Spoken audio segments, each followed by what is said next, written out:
ছাত্র জনতার অভ্যুত্থানের মাধ্যমে ক্ষমতাচ্যুত হয়ে সাবেক প্রধানমন্ত্রী শেখ হাসিনা দেশ ছেড়ে ভারতে অবস্থান করছেন।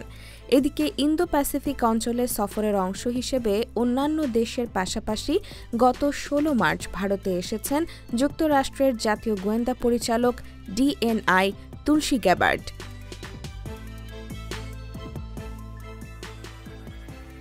এরই প্রেক্ষিতে সম্প্রতি মার্কিন গোয়েন্দা সংস্থার প্রধান তুলসী গ্যাবার্ড ও আমাদের মমতাময়ী অভিভাবক বাংলাদেশের বৈধ সরকারের মাননীয় প্রধানমন্ত্রী শীর্ষক ক্যাপশনে একটি ছবি সামাজিক মাধ্যম ফেসবুকে প্রচার করা হয়েছে।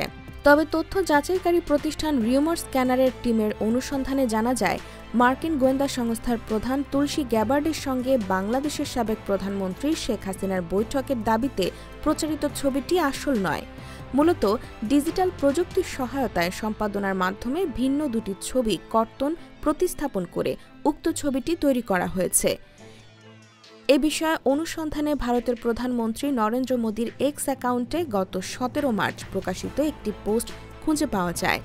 ওই পোস্টের দ্বিতীয় ছবিটির সঙ্গে আলোচিত দাবিতে প্রচারিত ছবিটির আংশিক মিল খুঁজে পাওয়া গেছে। উক্ত ছবি ও আলোচিত ছবি পর্যবেক্ষণ করে দেখা যায়, ছবি দুটিতে দুই দেশের পতাকা, আসবাবপত্র ও তুলসী গ্যাবার্ডের অবস্থানের মধ্যে মিল থাকলেও প্রচারিত ছবিতে নরেন্দ্র মোদীর স্থলে শেখ হাসিনা রয়েছেন।